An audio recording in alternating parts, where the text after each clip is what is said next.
San Vicente de Paúl, fundador. El Señor Dios, que es tan bueno, siga enviando al mundo muchos Vicentes como este, para bien de todos los necesitados. Dichoso el que se compadece del pobre. Dios lo bendecirá. Salmo 41. Vicente significa vencedor, victorioso.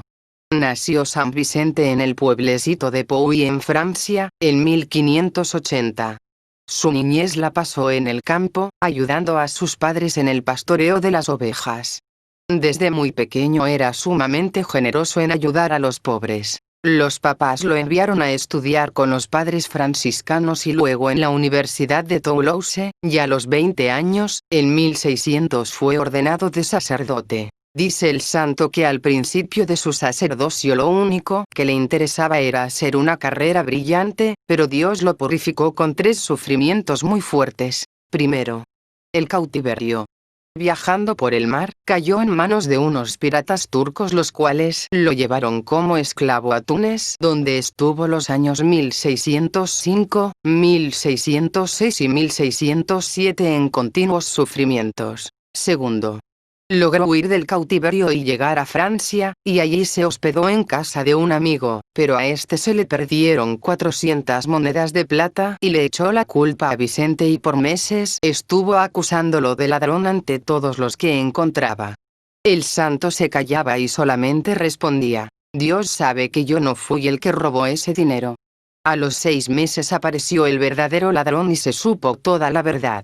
San Vicente, al narrar más tarde este caso a sus discípulos, les decía: es muy provechoso tener paciencia y saber callar y dejar a Dios que tome nuestra defensa.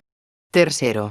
La tercera prueba fue una terrible tentación contra la fe, que aceptó para lograr que Dios librara de esa tentación a un amigo suyo. Esto lo hizo sufrir hasta lo indecible y fue para su alma la noche oscura. A los 30 años escribe a su madre contándole que, amargado por los desengaños humanos, piensa pasar el resto de su vida retirado en una humilde ermita. Cae a los pies de un crucifijo, consagra su vida totalmente a la caridad para con los necesitados, y es entonces cuando empieza su verdadera historia gloriosa. Hace voto o juramento de dedicar toda su vida a socorrer a los necesitados, y en adelante ya no pensará sino en los pobres.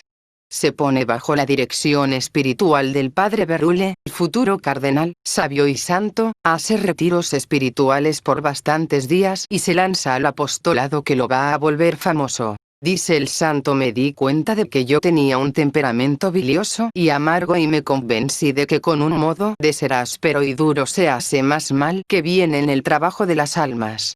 Y entonces me propuse pedir a Dios que me cambiara mi modo agrio de comportarme, en un modo amable y bondadoso, y me propuse trabajar día tras día por transformar mi carácter áspero en un modo de ser agradable.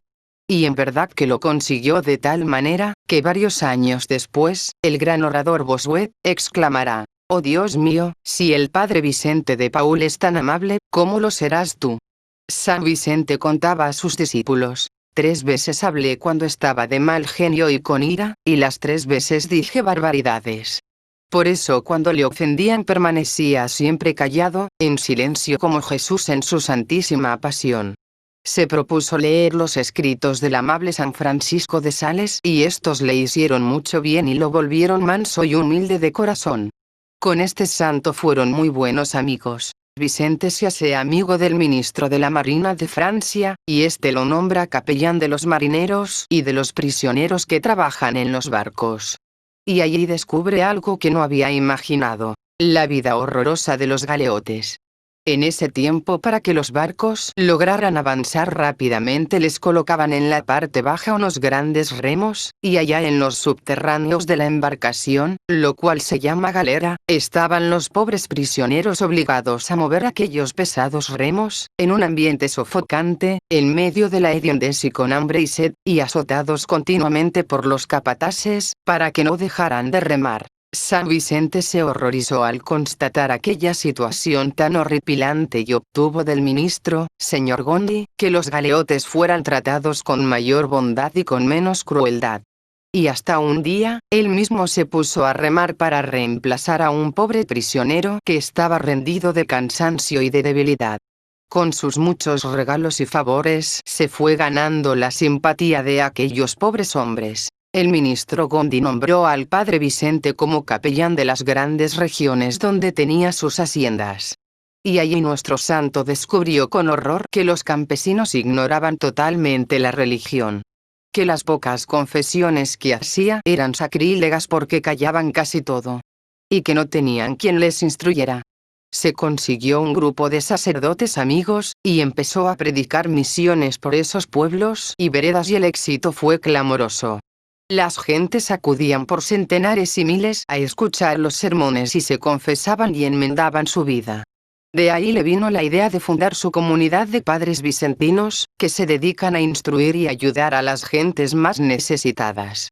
Son ahora 4.300 en 546 casas. San Vicente de Paúl. El santo fundaba en todas partes a donde llegaba, unos grupos de caridad para ayudar e instruir a las gentes más pobres. Pero se dio cuenta de que para dirigir estas obras necesitaba unas religiosas que le ayudaran.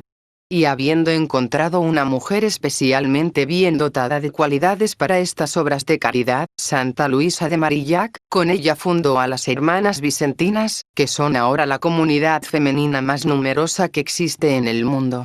Son ahora 33.000 en 3.300 casas y se dedican por completo a socorrer e instruir a las gentes más pobres y abandonadas, según el espíritu de su fundador. San Vicente poseía una gran cualidad para lograr que la gente rica le diera limosnas para los pobres. Reunía a las señoras más adineradas de París y les hablaba con tanta convicción acerca de la necesidad de ayudar a quienes estaban en la miseria, que ellas daban cuanto dinero encontraban a la mano. La reina, que se confesaba con él, le dijo un día: «No me queda más dinero para darle», y el santo le respondió: «¿Y esas joyas que lleva en los dedos y en el cuello y en las orejas?». Y ella le regaló también sus joyas, para los pobres. Parece casi imposible que un solo hombre haya podido repartir tantas, y tan grandes limosnas, en tantos sitios, y a tan diversas clases de gentes necesitadas, como lo logró San Vicente de Paúl. Había hecho juramento de dedicar toda su vida a los más miserables y lo fue cumpliendo día por día con generosidad heroica. Fundó varios hospitales y asilos para huérfanos. Recogía grandes cantidades de dinero y lo llevaba a los que habían quedado en la miseria a causa de la guerra. Se dio cuenta de que la causa principal del decaimiento de la religión en Francia era que los sacerdotes no estaban bien formados. Él decía que el mayor regalo que Dios puede hacer a un pueblo es darle un sacerdote santo.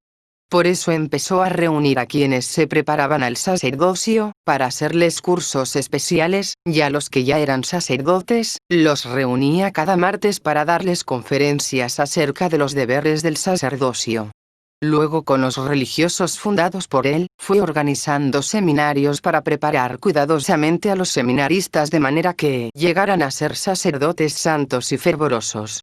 Aún ahora los padres vicentinos se dedican en muchos países del mundo a preparar en los seminarios a los que se preparan para el sacerdocio. San Vicente caminaba muy agachadito y un día por la calle él no vio a un hombre que venía en dirección contraria y le dio un cabezazo. El otro le dio un terrible bofetón. El santo se arrodilló y le pidió perdón por aquella su falta involuntaria. El agresor averiguó quién era ese sacerdote y al día siguiente por la mañana estuvo en la capilla donde el santo celebraba misa y le pidió perdón llorando, y en adelante fue siempre su gran amigo. Se ganó esta amistad con su humildad y paciencia. Siempre vestía muy pobremente, y cuando le querían tributar honores, exclamaba: «Yo soy un pobre pastorcito de ovejas, que dejé el campo para venirme a la ciudad, pero sigo siendo siempre un campesino simplón y ordinario». En sus últimos años su salud estaba muy deteriorada, pero no por eso dejaba de inventar y dirigir nuevas y numerosas obras de caridad. Lo que más le conmovía era que la gente no amaba a Dios.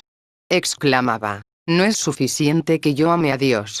Es necesario hacer que mis prójimos lo amen también». El 27 de septiembre de 1660 pasó a la eternidad a recibir el premio prometido por Dios a quienes se dedican a amar y hacer el bien a los demás. Tenía 80 años. El Santo Padre León XIII proclamó a este sencillo campesino como patrono de todas las asociaciones católicas de caridad.